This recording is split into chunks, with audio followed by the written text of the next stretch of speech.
Hello and welcome to Middlesex Update. I'm Melissa Hurley, and today's show focuses on a hometown hero. He's a local man. He was known throughout the state, but he was also known throughout the world. He met with world leaders, he met with local leaders, and he treated everyone the same. He always stayed true and followed a phrase that he made famous: all politics is local. Yes, we're talking about former Speaker of the House, Tip Oneil. And many of you may recognize the Thomas P. Oneil Federal Building. It's located right down by the Fleet Center, right near North Station. Well, it's been there many years, but it's never had a dedication. As you can see, numerous people came to this dedication. It was held recently. Many congressmen were there, including Congressman Capuano, Congressman Moakley, Congressman Markey. Also joining them was U.S. Senator John Kerry. Right now, we're going to take you to that dedication, and you'll see just how important this man was. The Federal Executive Board welcomes you today for this ceremony that I think, in my estimation, will honor and show respect and thank the greatest speaker in the history of the United States, Thomas P. Oneil, Jr.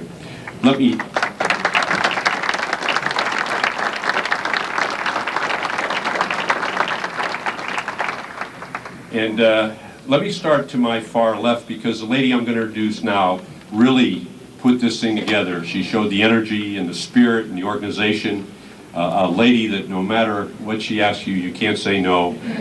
She does not need a lot of introduction. She knows everybody. And she was the last one to stay when the speaker retired here in the Oneil building, where on the 10th floor, the speaker had an office, and it's appropriate. That's where the Federal Executive Board meets, in the speaker's office. Francine Gannon.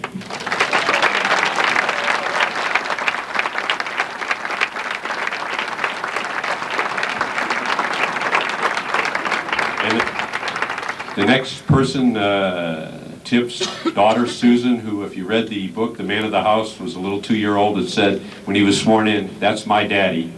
And she told me today that her daughter had done the same thing without knowing the story at the same age. So isn't that fantastic? Susan Oneil.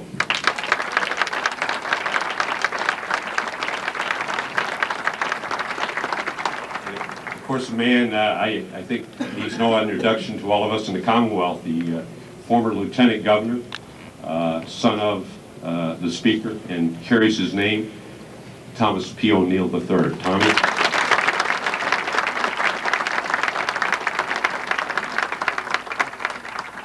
To his right, daughter Rosemary, who said to me today, and to the father, she asked for the invocation of the Lord, and she said, "Father, help me get through this speech." And I said, you're your father's daughter. You'll have no problem, Rosemary. Sure. Rosemary Oneil.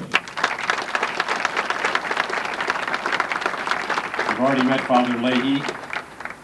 And to my far right, at this time, I would like to call upon the congressman from the 8th Massachusetts Congressional District, who is in that revered seat, and he's here today to talk to us a little bit about his thoughts in succeeding Tip Oneil from the 8th Massachusetts Congressional District, Congressman Michael Capuano. Michael.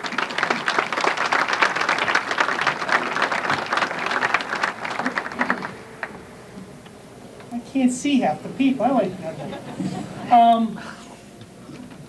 I guess I'm probably the only person here who has this much feeling that, as I stand here today, I got to tell you, there's this much of me that doesn't like Tip Oneil. I know that's a wrong thing to say, but I tell you why. Because as my predecessor, he raised the bar of public service so high, it's almost impossible to even dream about not just matching, but even coming close to the legacy that he left. Now, I grew up, and I got to tell you, in my household and in my life, and some of them, we only had one congressman that mattered. I didn't even know who the others were, and that was Tip. You know, I didn't know there were 434 others. Didn't seem to matter, because Tip took care of all the issues that anybody I knew cared about.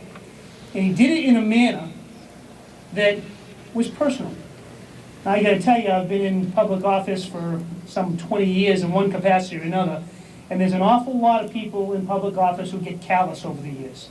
Because it's just routine. You get the same phone calls on Social Security issues 1,000 times. Somebody different, it's the same issue. And for 1,000 times, you've got to take care of it because it's important to that person. But by the 585th phone call, it's like, all right, geez, another one, we'll take care of it, we'll do it. And I got to tell you, on the receiving end of that, Tip Oneil and the people he hired, and the people he surrounded himself with, and I will tell you, as an elected official, we are oftentimes judged by the people that we hire, more often than not. What kind of people are they? The feeling that they gave constituents forever was a feeling of concern. So I'm very, very proud, not just to currently occupy the seat that is Tip's. It's still Tip's, and it'll probably be Tip's all my life. But I'm also very proud to be here with you today to share a few minutes to honor his memory. He did a great service by all of us. He left me a legacy that, I gotta tell you, half the people in the 8th Congressional District, they're still disappointed in me after a year because I'm not speaker yet. And I keep telling you, geez, give me just a little time, maybe by next year, I don't know. And I thank all of you for keeping his memory alive, because you never know when these things, when you do them, especially I'm sure the people are put together in the Oneil family, and you never know.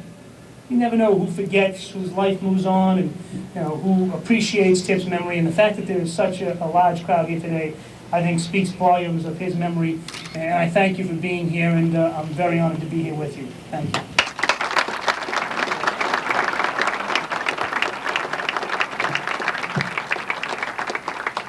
I'm like the congressman. I like to look out at the crowd, and I'm very thankful that we've got such a great crowd. And I'm not surprised, because Speaker Oneil was, as the congressman said, a very revered person.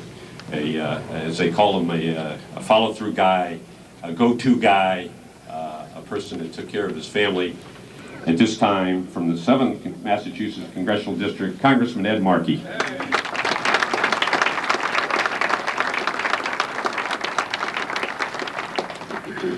You know, when I first was elected in 1976, the very first meeting I had was with Tip Oneil, who was then not Speaker. He was about to be nominated for Speaker in the Democratic caucus. And Tip brought me into his office, and he wanted to tell me two things.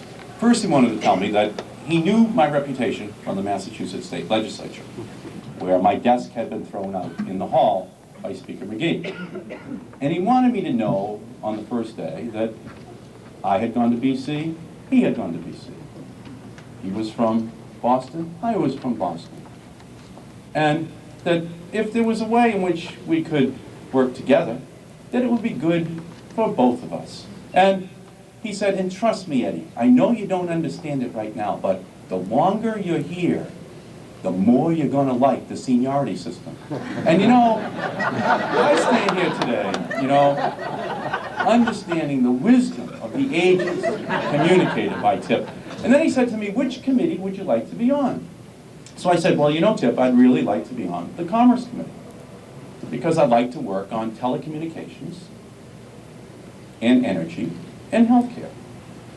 So he said, well, we're going to have a lot of freshmen. We have Albert Gore Jr., we have Barbara Mikulski, we have Dick Gephardt, we have David Bonnier, we have Jim Guy Tucker, we have all these incredibly talented freshmen coming in here, and almost everyone wants to be on the Commerce Committee. He said, but let me see what I can do. So it was about a week later, and they have something called the Steering and Policy Committee. It's about 24 members of the Democratic caucus who select who is going to be on which committee as freshmen.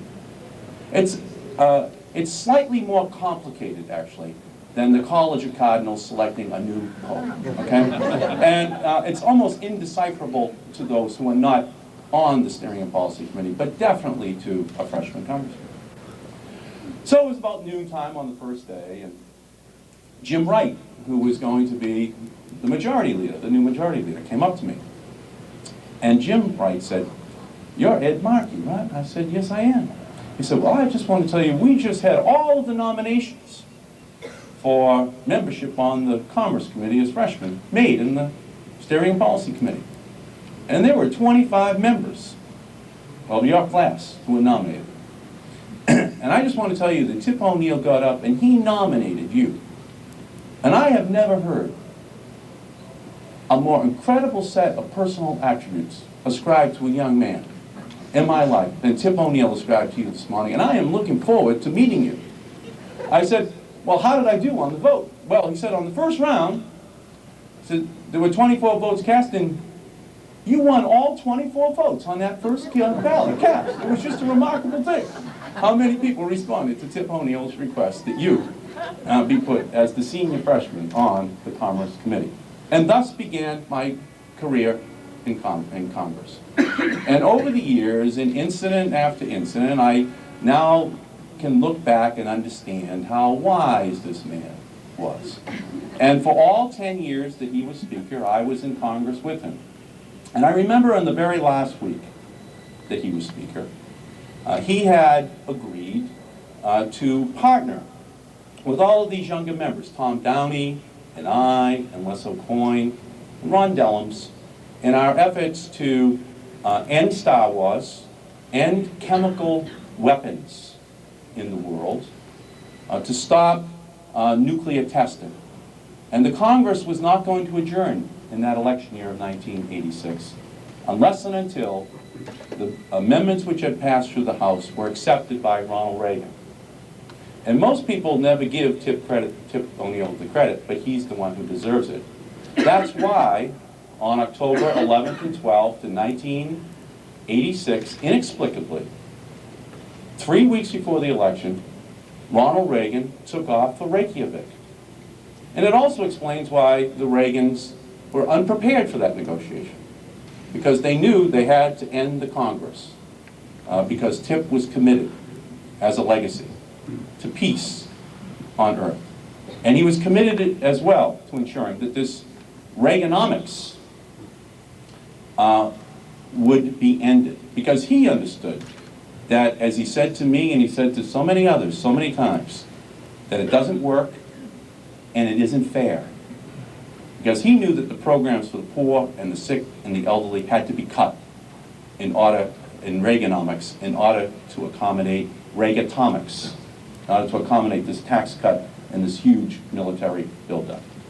And so, right up to the very end, the O'Neill legacy lived in terms of his ability to force a Republican administration to accept the responsibility for the consequences of their action. And I don't think we're ever going to know a greater man in politics than Tip O'Neill. And it was my great honor to have served with him every day which he was Speaker, because I know that for eternity, his name will go down as the gold standard of Speakers of the House, but members of the Congress generally, and public servants of the people of the United States. And it's a great honor to have been asked to come here today. Thank you.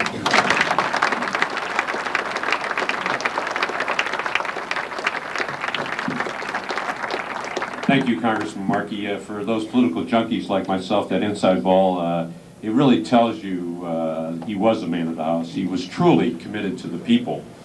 And I think just one story I'll share with you, because a lot of us here are federal employees and public servants. And I remember the Speaker, just before he was getting ready to retire in the early 80s, I had chaired a committee on the Excellence in Government Awards, and we wanted to present awards to the best secretary and the best manager and supervisor. And we were looking for an award that would kind of epitomize excellence in government.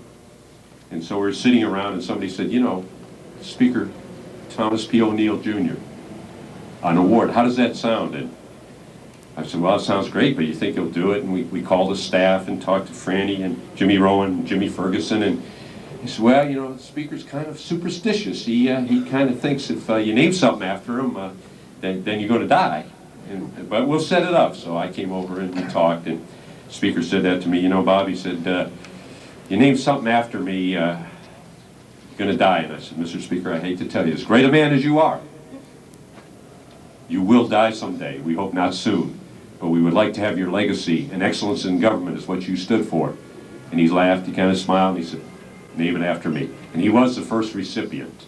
And there's been many great recipients. The latest this year was George Mitchell, former majority leader from Maine.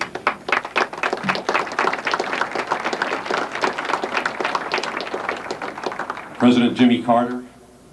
But the recipient that really stood for this, the first recipient of the Thomas P. Oneil Jr. Award, was the man they called the boss, Jimmy Rowan, who called him the boss. His wife called him Tom. Tip Oneil was the first recipient and most deserving recipient of that award. Excellence in Government, Thomas P. Oneil Jr. At this time, it gives me great pleasure to, again, how do you like that term, Senator? Junior Senator, young Senator, a man that, as I say, Senator's good, President's better, but Senator's good, Senator John Kerry.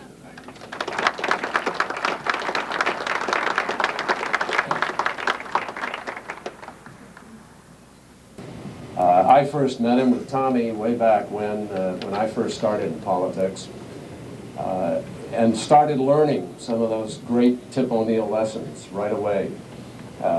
When he first campaigned with me, how he measured the room and knew whether you had the right kind of people there or not, just from the questions he asked. Then I'll never forget when I was in the district attorney's office in Middlesex County, and the master came in one day to campaign, and I was a young Turk, brash and totally politically incorrect. And I sort of wanted to follow him around just to get a sense of how he worked. And I'll tell you, it was just an eye-opener. I will never forget trepsing behind him in this entourage as Tip Oneil walked through that building and said hello to everybody, knowing their first name, knowing their families. Hi, Betty, how are you? How's Mary? Geez, I haven't seen your cousin Tom in weeks. Then he'd go to the next person. Gee, Tommy, is that rascal brother of yours out of jail yet? You know, I mean, it was the most extraordinary happening, and you walked away just in awe of this person who was so connected, even as a speaker, with all that he had on his mind and with all that he had on his table. We learned also, all of us, and we will never forget, how to ask, that we must ask, that great story and so many others. But the thing that I think really is perhaps most important about Tip Oneil in the end was his humanity, his connection to the average person who is struggling to make ends meet and what their daily travail is like. And Tip just had a sense about that. He exuded it. It came out of every pore of his body. It was part of his entire political existence. And it's why people loved him so much. And he would challenge anybody with that humanity. A great time that in the middle of the Contra fight, Tip Oneil, sitting with the generals, gets a little frustrated when we're talking about the Contras, and turns to them and says, well, so who am I supposed to believe? Am I supposed to listen to the women who live in Nicaragua and who follow the Sermon on the Mount? Or am I supposed to listen to the generals? A very provocative and connected question. Ronald Reagan and his famous relationship. When Reagan made his welfare queen comments that were famous and reflected an attitude about people who were struggling, and Tip thought he was going to try to teach him a lesson. He brings from Boston a young woman who lost a father, had a mother who was troubled, didn't have the ability to be able to make ends meet. He wanted to introduce her to the president. He did, told her story. And he was trying to teach the president about the real people in life. Later he meets up with the president again and the president says to him, you know that person you brought to see me? I sent her a check for $1,000. And Tip said, you know, that there really are 10,000 people like that. What I was trying to tell you is, I mean, you can't take care of them just with a $1,000 check from one person. There's a government responsibility here and an ability and a responsibility for all of us to help. That was Tip Oneil. Forever a bread and butter politician. Forever connected to the real issues and concerns of the American people that he loved so much, and particularly the people of Cambridge, people of Boston, the people in his district. He was, beyond any measure, one of the most beautiful people. And his legacy and the lesson that he's served to all of us is to have core values, to remember what you to believe in, and to believe in the people, and to believe in our fellow citizens, and to believe in what we put this government together to achieve, which is opportunity and fairness the chance to share in the American dream for every single American. That was Tip Oneil. That's what we're honoring today, and it's just a great privilege to be here and be part of it. Thank you.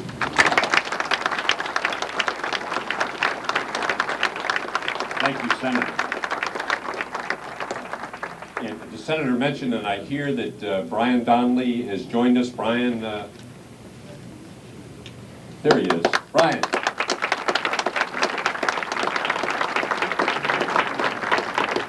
Great school time. I would like to call on Tom Oneil. Thank you very much, Tom.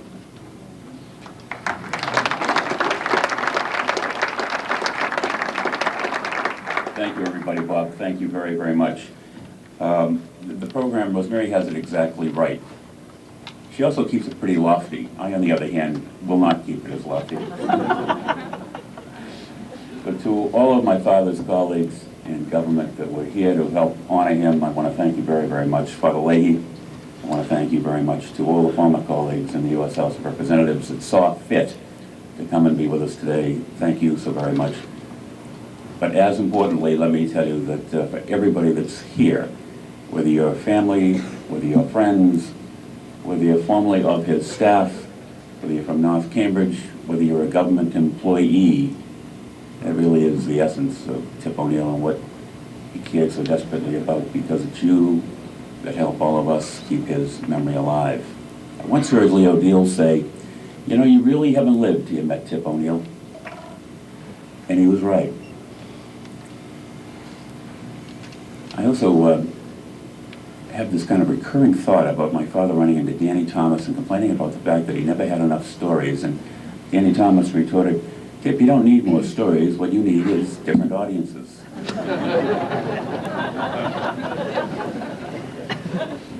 Let me recant just a bit of history.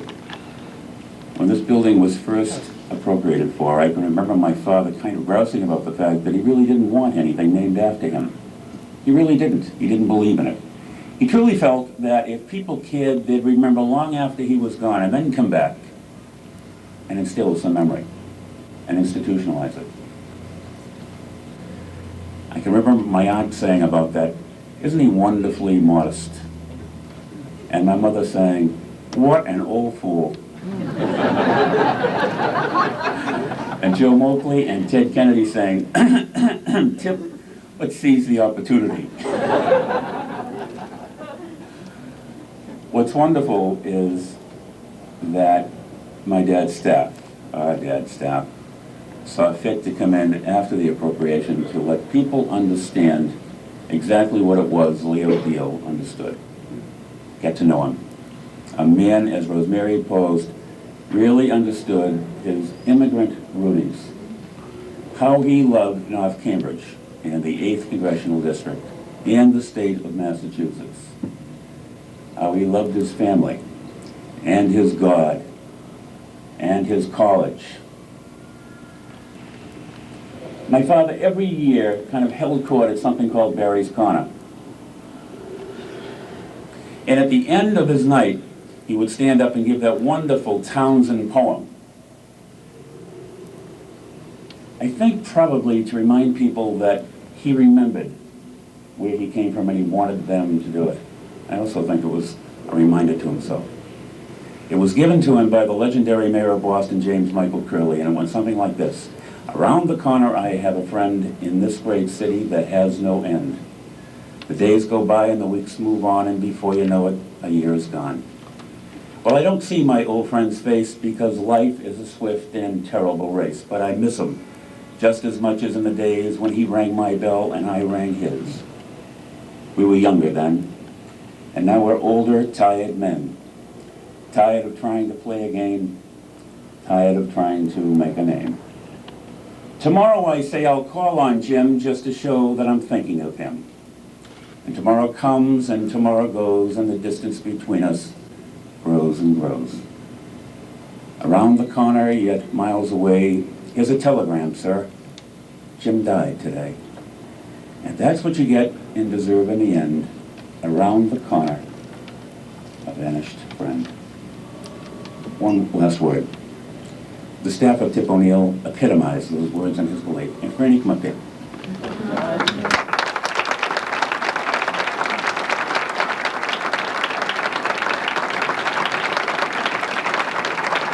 lived the life, the immigrant life. He lived the American story. Rosemary did get it exactly right. He did not believe that we're successful in America because we're all alike. He truly and fundamentally believed that we make it in America because we're all so very different. I love you, babe.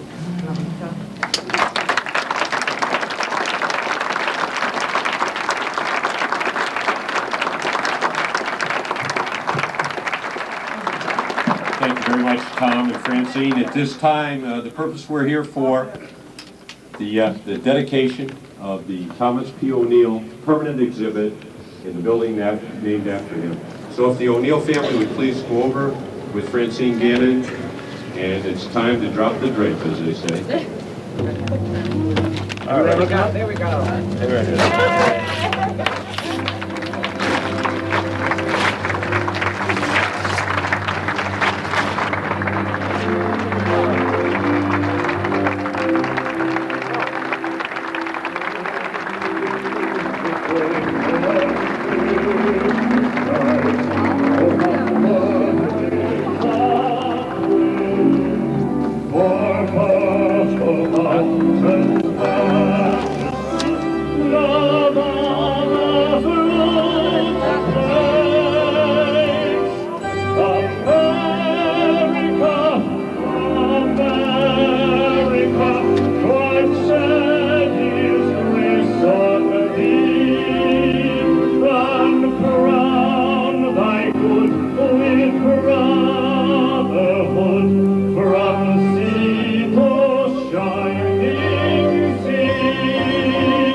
As you could see by listening to his fellow colleagues from Congress, his fellow colleagues from Boston College, and more importantly, what his son had to say, this man was very influential, and he always remembered that all politics is local. Hopefully next time you go to get your passport on that worldwide trip that you take, you'll remember Tip Oneil. Well, that brings us to the close of Middlesex Update. Once again, I want to thank you. I'm Melissa Hurley, and I want to thank you for watching. I just want to leave you with, as we were talking about the phrase that Tip Oneil made famous, all politics are local. Well, he also had another phrase which I think is even more important, and it is, it's nice to be important, but it's more important to be nice. And with that, I'm Melissa Hurley. We'll see you again soon on Middlesex Update.